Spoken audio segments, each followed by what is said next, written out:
Hello, welcome to Tutors of Life podcast, where we research life so you don't have to. Episode 407. This is your host, Shaun Tutor. This is Sam. This is a Tutor episode where we try to teach you something new. What's up? I'm exhausted. Are you? Yeah. We didn't get much sleep last night. I feel like we didn't do too bad since we slept until 8. Oh, fair. Oh, good point. Yeah. 7:30? 7. I got up at 7:20. Yeah. Yeah, good point. Mm-hmm. Shit, decent. I think it's just because we did manual labor for most of yesterday. That makes sense. Makes sense. So we bought a property.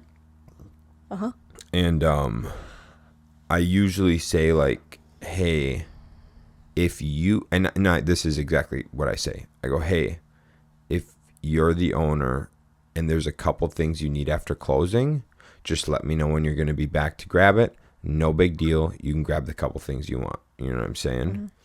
Mm-hmm. But just you as the owner. And so anyways, we heard that there might be some folks digging around there because they knew it was vacant. Well, they were allowed to grab stuff They were, when the previous owner still owned it. yep. So Yep. they assumed that they could come back. Imagine they assume that, yeah. Yeah. They could come back after it was sold to us. So I don't have these folks' info, nothing like that. So I'm like, well, I'm going to put up no trespassing signs and cameras and hope that no trespassing signs on the driveways and the cameras will deter people. Didn't. No. They brought in a freaking dually pickup truck with a Giant trailer. 30-foot gooseneck enclosed 8.5-foot trailer. Yeah. And we're there for 2 hours taking stuff out. Mm-hmm. And so that's interesting. And the thing is like so I asked the old owner before. I said, hey, is anyone else coming out here? I don't want other people coming out here that's not you. And he's like, yep, everyone was made aware that it was to be sold Wednesday. So after Wednesday, it's whatever. It's yours, not mine. I'm like, okay, cool. That did not stop people apparently. So, and the thing is I knew there was a few things in there that I wanted. Mm-hmm. From the walkthrough and stuff. And then when we took ownership Wednesday, there's a few things in there that I wanted. And we'll go see if they're still there. Yeah. So, that's interesting. But can you just hit someone with a trespassing fine? I'm not sure. Okay. I'm not sure. Why? Oh, because I just think that would be a good punishment of just hey, dickhead, pay $1,000 because you didn't follow the sure, signs and decided that, and then everything that they took and they trying to make money off of will be trying to dig themselves out of that $1,000 hole. You know what I'm saying? Yeah. I know what you're saying. Or I suppose we could be like, hey, dude, you took all this stuff. Give us money for it. That's what I'm kind of in the realm of. Mm-hmm. So, wow.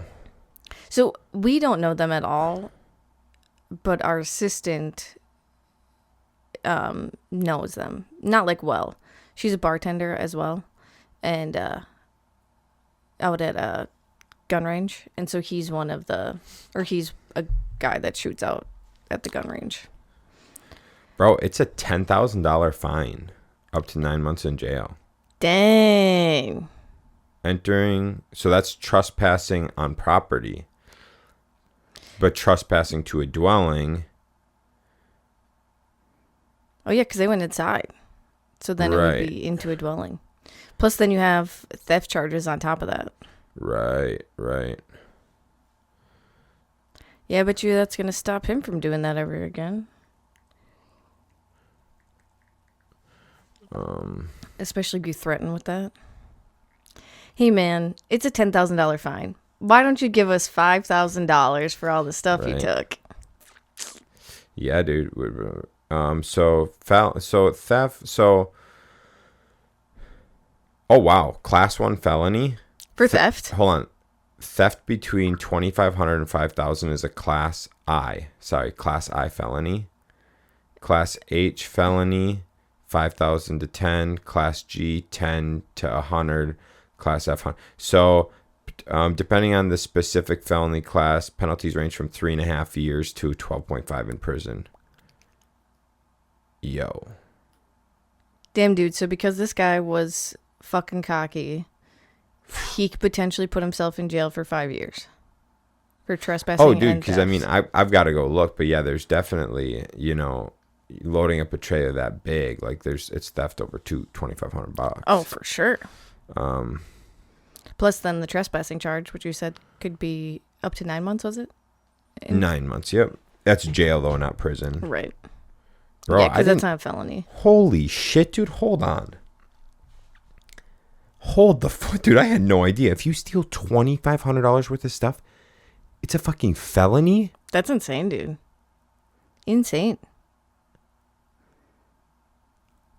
Holy shit, dude! Dude, that actually, that's just wild. I'm sorry, guys. This is not what we were podcasting about, but when I worked at the mall, there was like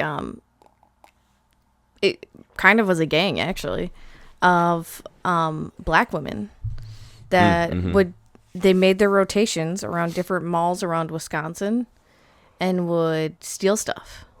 Yeah. And they knew obviously like what stores prosecuted and what stores didn't, and they even like were training their kids and stuff up to do it. And if you caught them, they would pull the black card. Well, dude, at least they're not using the stereotype. No. So that's good. But like when I worked at Children's Place, we would literally just follow them around the store. Right. And they would just be like, why are you following me? And it was just like, oh, I'm just tidying up the shirt that you messed up behind you. And like, I remember my manager, Nicole, like called one lady out. She was just like, oh, this top matches really nice with those pair of shorts you put in your bag. Oh, that's beautiful. And she's like, I didn't put any shorts in your bag. And Nicole's just like, oh, really? Dang, girl. And so like Nicole, yeah, just followed her and just Damn. they scooted on out. I mean, so then they only were able to take $2 pair of shorts or whatever. But Crazy. yeah. It makes me want to, like, seeing those penalties. Seeing penalties makes me want to follow the law. Yeah. Yeah. You know what I'm saying? I want to follow the law. Yeah. That would suck, dude. The fuck? Think how, like, especially right now. Like, so if you went to jail for 9 months, that is 9 months of time you lost with her. Dog. Following the law is important. Yeah. Holy shit. Wow. I was actually listening to Andy. This was interesting. You see, Trump has been doing pardons. He's been pardoning. Oh, I didn't see that. Yeah, he's been pardoning some people, and quite a few of them are like celebrities. One of them used to have a celebrity TV show, and he did financial crimes. I think around 30 million in financial crimes. Oh my God. What? Yeah, and I think he got like it was drastic, like 17 years in prison or something. Okay, yeah. If he's gonna have to do jail time, like, then everyone who does these financial crimes in Congress and shit should have to do jail time. So that was exactly what that was what they're saying is like, okay, if this guy has to do it, why aren't people in Congress and shit having to do it? Right. But and then Andy's point was like, why aren't sex offenders? Like, you're telling me financial crimes is worse than sex offenders Dude, and murderers yes. and shit like that, right? So I'm like, okay, I'm tracking. But then Nathan on the podcast, the guest they had, brought up a point which I thought was very interesting. He said the argument to that is murdering someone or sexual assault on someone, whatever, affects really one person. Mm-hmm. In theory, it affects one person, right? Right. It does, like, if you think about the lineage and stuff, right?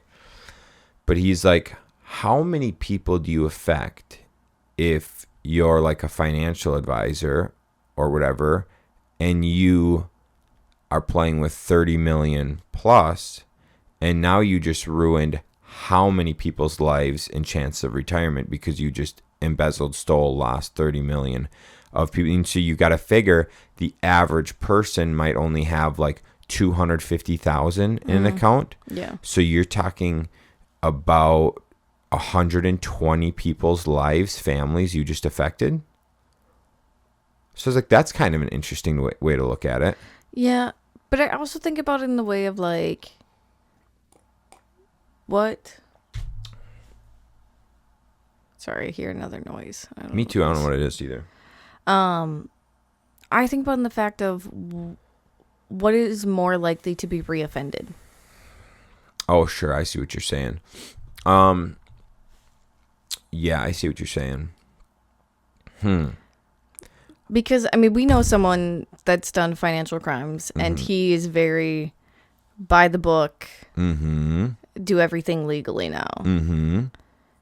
And we know sex offenders, and they reoffend. This is what I'll say. I'll say it's a good argument. Okay? It's a good counter argument. Do I agree with it? Not even a little bit. The thing is, folks, I've been around sex offenders with the group homes and stuff for the last 8 years. I have never, especially child sex offenders. Wait, because sex offenders is only under 18, right? Because then sexual assault's over 18. Is that correct? No, you can be a sex offender. You can be a sex offender over 18? Okay. Yeah. Well, I've dealt with sex offenders under the age of 18. So minor sex offenders for 8 years. Not a single one of them. Not a single one of them changed. No. The one even straight up told us. I will never change. The best thing you can do is kill me. 100%. Because he knows he can't not do it. He cannot do it. He does everything in his power, lie, deceit, whatever, to offend. Keep going. All right. So it's like, yeah, in that argument or that way, I would say, with, having dealt with a dozen folks of this manner, if not one of them can get better, well, maybe it's maybe we need some harsher crimes or more oversight or something. So that's that. But I do think, just seeing that, dude, trespassing, boy, that's a hefty crime considering, like, if you're out hunting and you get lost, there's been times out hunting, whatever, and I don't have service on Onyx. When I don't got service on my phone, I just got Onyx, and I get service back, and I'm like, oh shit, I'm over someone's line. Get back, to the public really quick, or get back to the private land I was hunting really quick. And not by a ton, not like it was just like, oh, I accidentally crossed the line by, whatever, some number of feet or, number of yards or whatever. But that's a hefty fine. I guess there's probably a big difference between intentional trespassing and non-intentional trespassing. Yeah. I mean, that was intentional. That was for sure intent. I'm just getting over the fact of, like, out hunting. Did you hear me talk about that? Oh, yeah. Like, out hunting, like, if you don't have service on your phone for Onyx and you accidentally cross the line, like... Right, yeah. Yeah. But if there's signs, then that's intentional, yeah. Right, exactly. Yep, Yeah. I see what you're saying. Because a lot of people do, like... I think if it happens more than once, then they put up signs. Sure, yep. So some people still just cross the signs. Yeah, they were... So no, I just think it's interesting. I think though that, like, I think some things seem to have harsh crimes. Like that to me is harsh. Like stealing $2,500 to $5,000 and getting 3.5 to 12 years in prison. $2,500 to $5,000 in today's world is not a lot of money. No. You know, like if you like, for sure, like if you just took the value of what those products were that they stole, they'd have to be in that category just from the sheer amount of stuff they took. Right. Yeah. So that's what's scary is like, I would not hit someone with that because I would never want that to be hit on me with, you know? Right. Yeah. And that seems extremely high when I've seen people firsthand who've offended children, get less time in jail than that. Not prison, in jail than that. Or 20 years of parole. Parole? Yeah. Probation. Not even have to. They only went to jail for the time the court case was going on. Hey. And then you know what he did? He came out and reoffended multiple times on kids under a year old. Okay, here's the fucking deal, dude. That is okay, but you get 3.5 to 12 years for $2,500 to $5,000, dude. That's a fucking e-bike at this point in time, dude. Oh yeah, it is. Like, dude, what are we talking? We got to figure out this justice system a little bit, dude. Some of this stuff's a little bonkers to me. $10,000 for trespassing. I guess you got to make it big. Got to make it big so people don't do it. I get that. Or there's another court case. Did we talk about it on the podcast? I don't know. But one of my friend's dads posted about it. How there is like, you can buy the land that used to be a dump. And so if you buy that land. Oh man, this is fucked up. If you buy that land, you're responsible for like mitigating the toxins getting into the environment. Dude, and here's the deal. You don't know if they did it properly. Me. You know, go lay down. You don't know if they properly stored that material. So you could be buying a dump. Right. And they're like, yeah, you know, we're this company and we did it right, and find out that, oh no, you did it. Right. So one of the things was like there was a holding pond on there. And so he had to, whenever it got full enough, pump the full holding pond and bring it to one of the waste facilities. That's right. So instead, he just let it keep going and let it overflow, which then made it go into the Eau Claire River and then Lake Altoona and then the Chippewa River. Well, my friend's dad lives 2 or 3 houses down from where it was entering the river. And so there's all of these like chemicals and shit entering the river. Well, one of the things that those chemicals can cause is prostate cancer. Mm-hmm. And guess what he got diagnosed with this year? Prostate cancer. That's fucked up. Mm-hmm.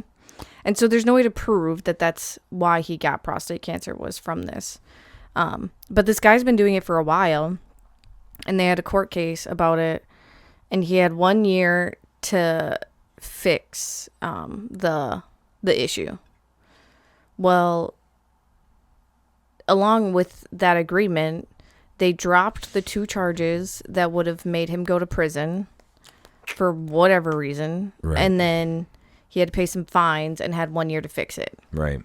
Well, it's been 1 year. It didn't get fixed. And it didn't get fixed. And so I think all he has to do is pay these fines, and that's it. Right. He doesn't have to sell the land. They can't recharge him because they've already charged him with these. So That's even the smart. two that they dropped that would have caused him to go to prison, they can't recharge him for those. That's not smart. Dude, who the fuck was the judge on this case? And then they say they care about the environment, but they let people fucking go do that. Yeah, it's bonkers to me, dude. And so think how many lives that affects. A lot. Yeah. Yeah, a lot. Nothing. Slap on the wrist. Anyways, so we're not talking about the justice system today, now that we're 20 minutes into this podcast. Here is the first, I guess here's the recap of the first 20 minutes. Do your best to follow the law. Yeah. Do your best to follow the law, I think. Yeah. All right, moving on. This is the real topic of the show. Having options. Mm-hmm. Having options. Okay. Having options. So what do you mean? I don't. Okay. I'm gonna break it down easy for folks. You ever been in the dating pool and you have a few prospects? Some say when it rains, it pours. Okay. And you've got, I'll put it in terms for the guys maybe, or the gals. This is easier for gals because gals almost always have options. First, the guys you're talking to, you're chatting up. You got 3 ladies who are interested in you. They just happen to all be interested in you at the same time. You all of a sudden become a lot less picky. And you're like, if I can hang out with one of them, I can hang out with one of them. I got 3 ladies, I'm flush with options. You know what I'm saying? Then you're like, I'm fine with any one of them. Fine with any one of them. So if one of them's like, yeah, I can't go out tonight, whatever, I'm busy. Oh, no problem, dude. I'll just hit up the other one. You know what I'm saying? You're not telling them that, but you're Right. like, hey, want to hang out? No, I can't. Okay, no problem. You're not sweating it because you got 2 backup options that you're happy with too. So then you grab one of the backup options and boom, life is good, right? That was a little loud. I'm sorry. You are so excited about this. Conversely, dude, you've been on a dry spell. When it rains, it pours, dude.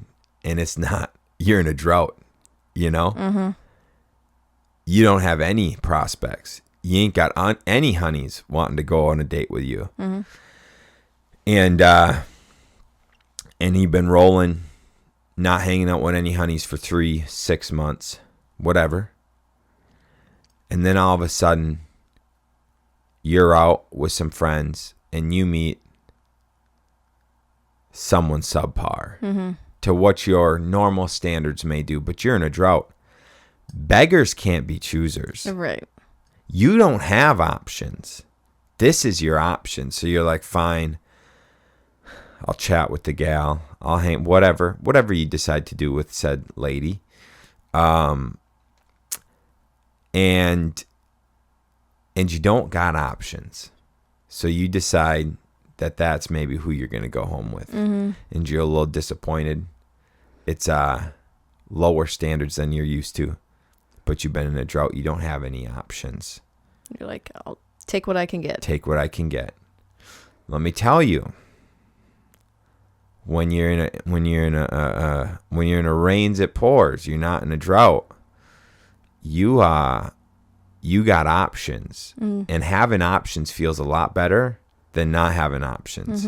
You can say no, and that's fine. They can say no, and that's fine because you got other options.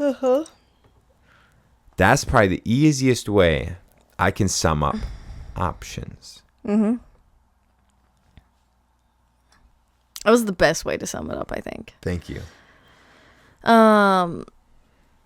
Yeah, because we kind of had a,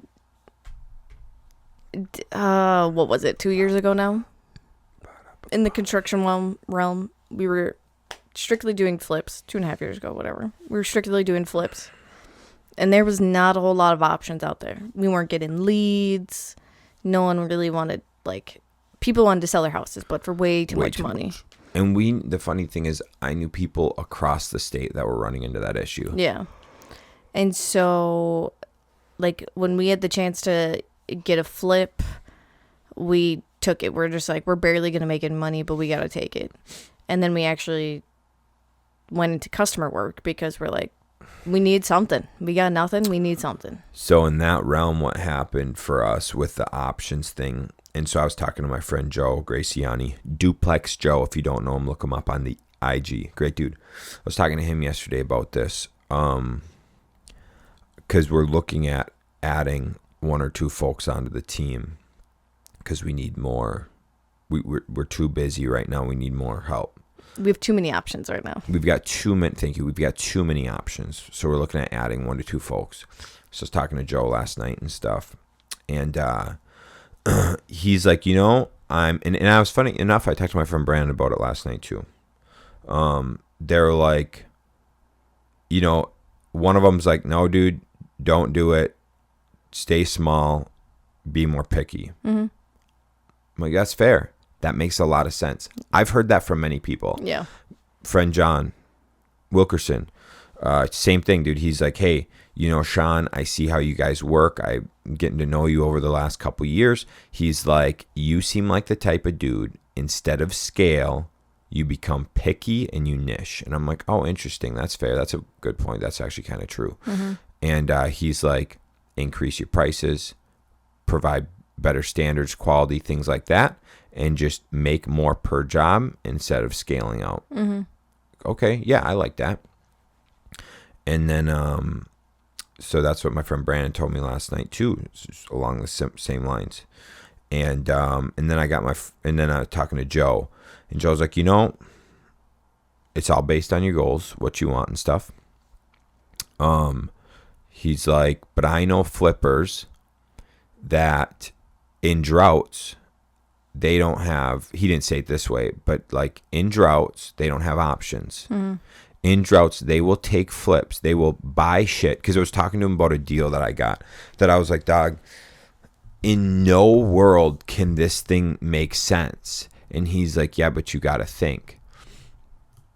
If a flipper's in a drought and they got teams and they got to keep guys busy, they will take it.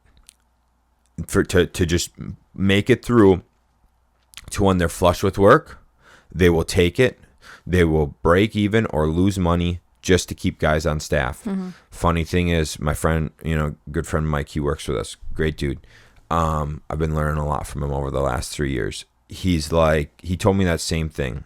When he was in business, it was usually him, his dad, and on and off a helper. And he said, no matter what happened, they were always good. They could always stay busy as the little team. Mm-hmm. They never like had, they'd have some good years, but they never had bad years. Yeah. You know what I'm saying? They'd have some, like, I should say they had great years for them, but they never had bad years. Yeah. Okay.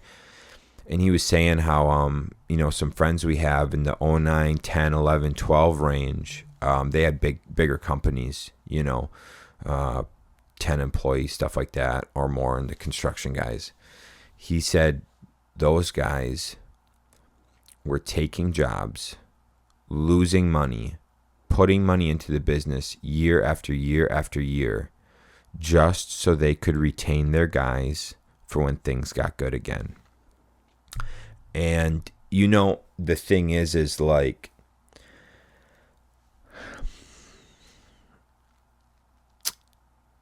I know basic P&L, basic finance in the realm of like, if it costs you $60 to produce something an hour and you're charging $100, Mm-hmm. the more people you can add, the more this side grows, right? With Yeah. the, you know, the more you make $40 an hour, there reaches a threshold where you have to add so many people that now it costs 75 to 80 an hour to produce the 100 an hour. Mm-hmm. You know? Yeah. And if we add a couple more people, that's going to happen for us. Yep. Because we're going to have full-time sales, full-time project manager, and then all that, you know? So there's going to reach a point where our amount per hour to produce is going to go up, and we're going to lose that margin. Right. We're going to be able to sell more, but our margins cut, so we're going to have to add more people. And so what I'm getting at is having options allows you to be picky. Mm-hmm. And it allows you not to be put in a bad situation. Yeah. And the more you, I shouldn't say the more you grow, depending on how you do things, depending on your marketing, your quality for your, you know, your word of mouth, your referral based stuff like that, is going to depend how you continue to do moving forward. Mm-hmm. And so you should be wary of having options so that you're not put in situations where you're losing. Yeah. You got something to add to that? Does that make sense? Mm-hmm. It makes sense. Okay. Got anything to add?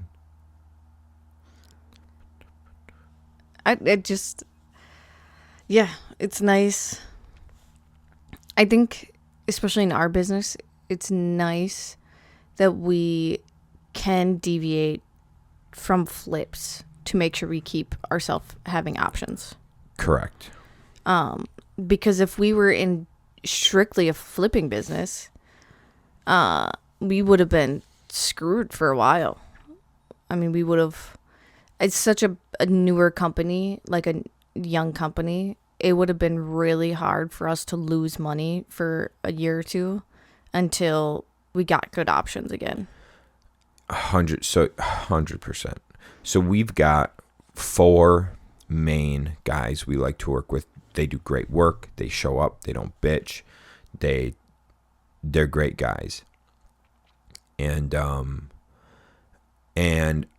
if it was just me and you, we've got other income that like we could have suffered through a year of not getting many flips, and it wouldn't have been a big deal. But when I sit here and I go, hey, we're providing food for six other, besides us, we got 6 other folks we got to worry about minimum. Minimum 6 other folks we got to worry about. And so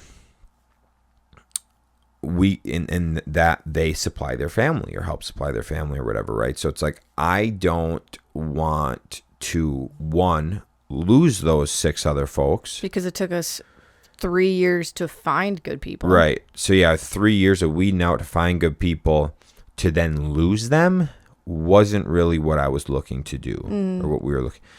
Also, I didn't want to have to buy deals that didn't make sense with the chances of losing good amounts of money. And so we had options. We had multiple people coming to us asking if we do customer work. We looked at it. We started doing estimates, stuff like that. And we're like, well, we don't entirely know this world. We don't know if we're bidding it right and all that stuff. But worst case, we're not losing a boatload of money. Like on all of our customer stuff that we've done over the last couple of years, we've never like lost. There's been times where it's like we get our cost out. We get our cost, like not even the cost of the business. Like we just paid guys. Yeah. Like we just paid guys. We didn't even pay the office. We didn't pay us. Nothing. We just paid guys. But that on a couple customer jobs that aren't very big is not the end of the world. Right. You know, when you're talking about doing a huge, like the one flip I just looked at, our rehab budget and our potential profit, what we would relist for, state, all that stuff, and then what they want to sell it for. It would be like, hey, we're breaking even on the cost of our guys, and when we sell, we're losing $10K in realtor fees. If not more. At the price they had, not only would we only pay our guys and the material, we'd also lose anywhere from $10,000 to $30,000 to $40,000. Yeah. So it's like in that time for us, having the options of people who wanted customer work allowed us to get by the harder times, they weren't hard times, but get through the drought. And now turns out, damn, half our damn work now is customer work, and some of it pays better than lots of the flips we've done. Oh yeah, actually, yeah. Yeah. Does it pay better than our good flips? Not even in the same realm, not even in the same world, but it pays a lot better than some of our bad flips we've had to take. And keep in mind, our worst flip we had to take was still so many leaps and bounds better than some of these deals we would have had to take. Yeah. So And I think that's something that's really important in business is being able to be flexible. Because I know of a specific business that they were good at one thing. They focused only on that one thing. Yep. And then when the market changed, things weren't as good on that one track. They've struggled, almost closed, because they didn't know how to change from that one track that they were on. Yep. They need they needed to be flexible and change courses to be able to make money and continue having the staff that they wanted to have. I know a couple companies. I know a couple companies like that, and I think I knew it before they knew it. Mm-hmm.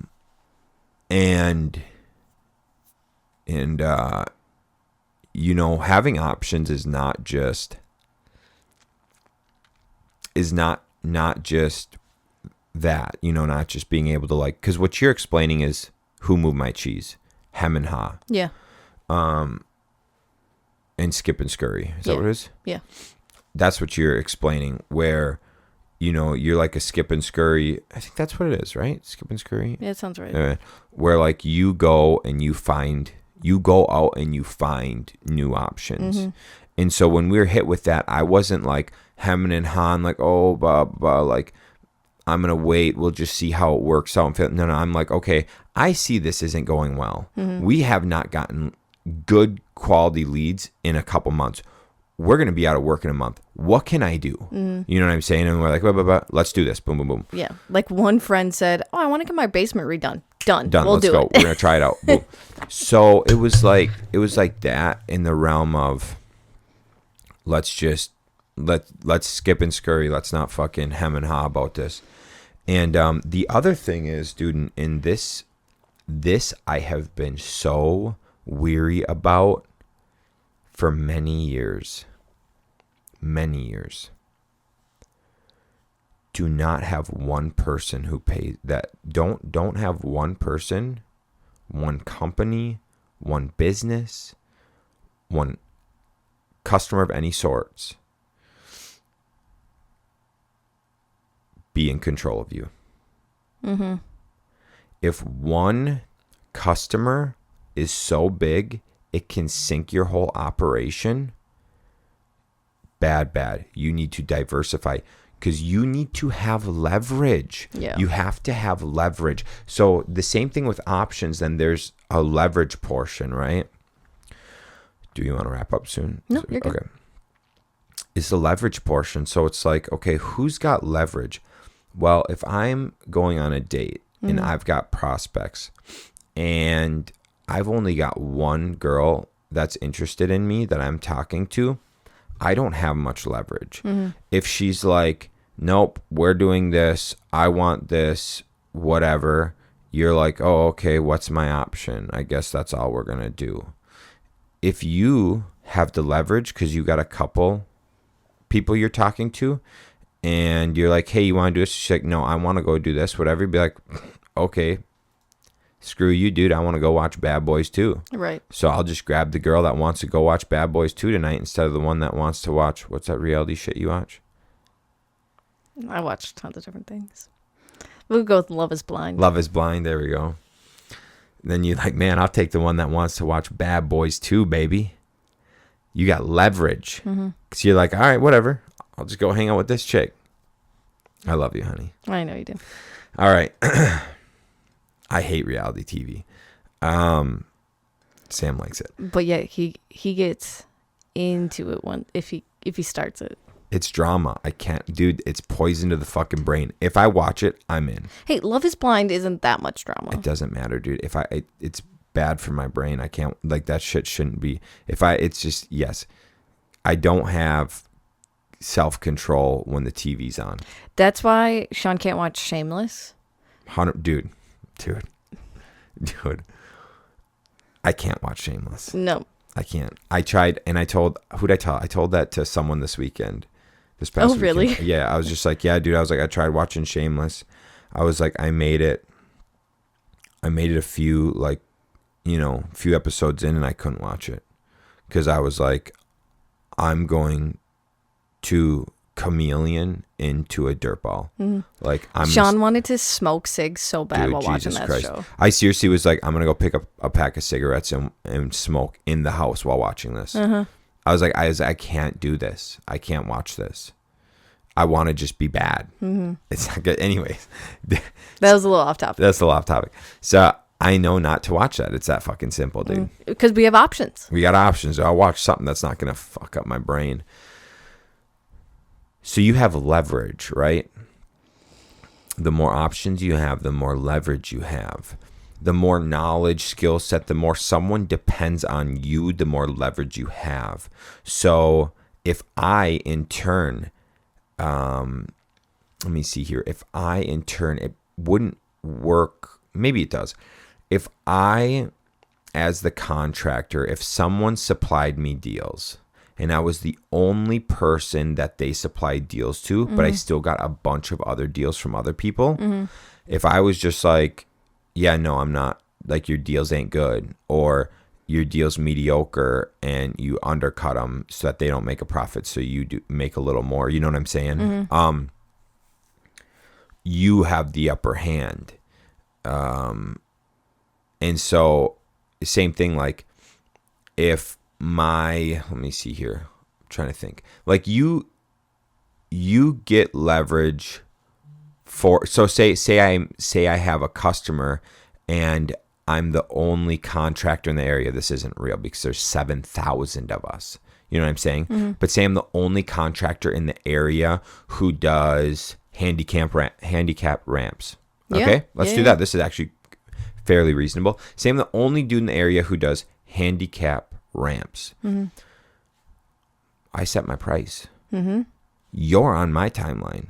Who you gonna have do it? I'm the only one that does it. Yep. You know what I'm saying? The customer doesn't have leverage now because I'm the only dude that does it.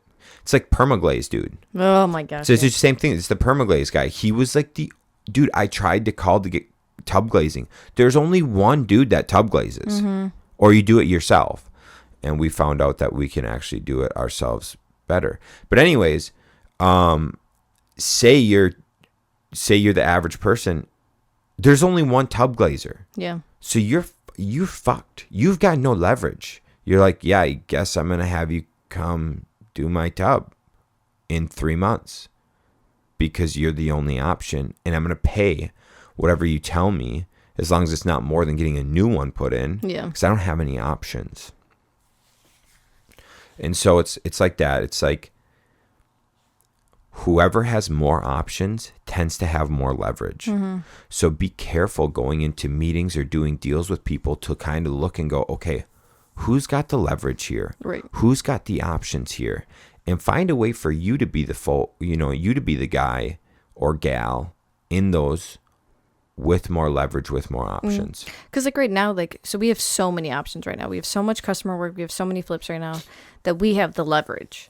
Because for sure. We can then, like, we don't need the work. So if we have someone reach out to us that they want their basement redone, we can put a higher price tag on it because we don't need that option. Exactly. Yep. But they want the work done, and they also have some leverage too because they can reach out to 5 Anyone different else. contractors. Yep. Exactly.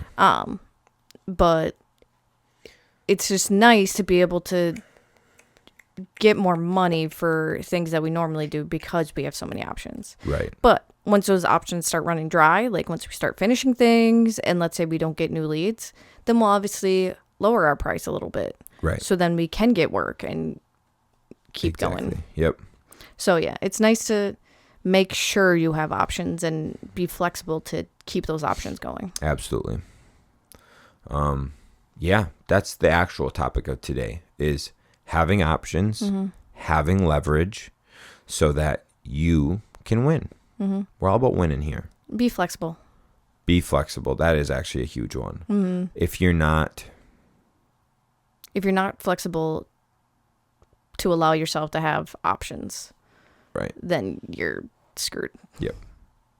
Be flexible. All right, gang. You got anything else? No, I like it. It was a good little. It's just like something like, I don't know. I don't really think about with business is like having options. You know what I mean? Right. Oh yeah. No, I do know what you mean. Mm. I do think about it. Yeah. I guess I like just don't think about it in that like way. In that. Sure.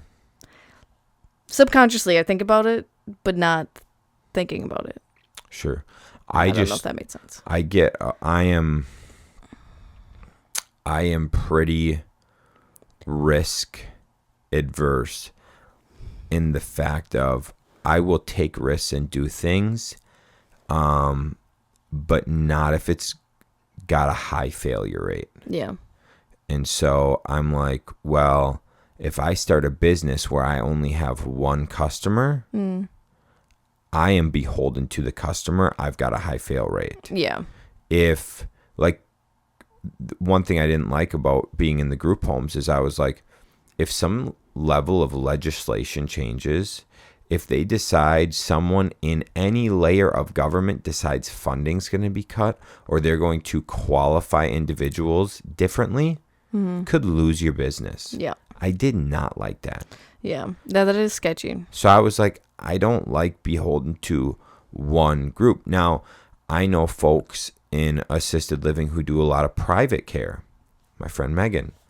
And that, when I was talking to her, I was like, oh, I would like that a lot more. Because does she get paid directly from the customer? Directly from the customer. That's nice. Folks who did well in life that now live in assisted living. So you're not getting paid from, what is it, Medicaid? You're not getting paid for Medicaid.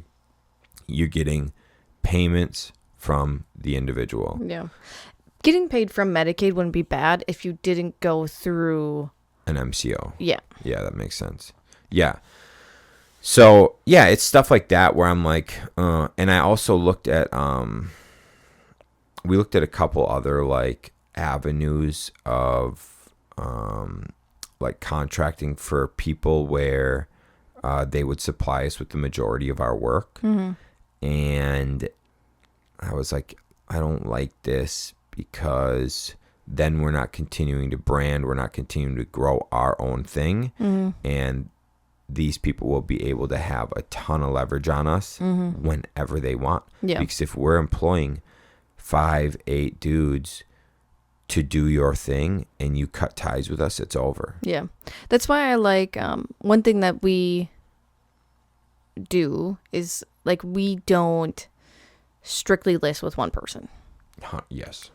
And it's super nice because then like, let's say we strictly listed with person A. Yep. And then person B finds us a deal and we say, you find us a deal, we'll list with you on the selling part. So then once we list that house with person B, person A is going to be mad. They're going to be like, you list everything with me. Why don't you list this with me? Right. So that's why it's like nice how like we have like a rotating wheel of people we list with if it was an off-market deal. That's right. And it's really nice. It is. Yep. Yeah, it's you got to keep people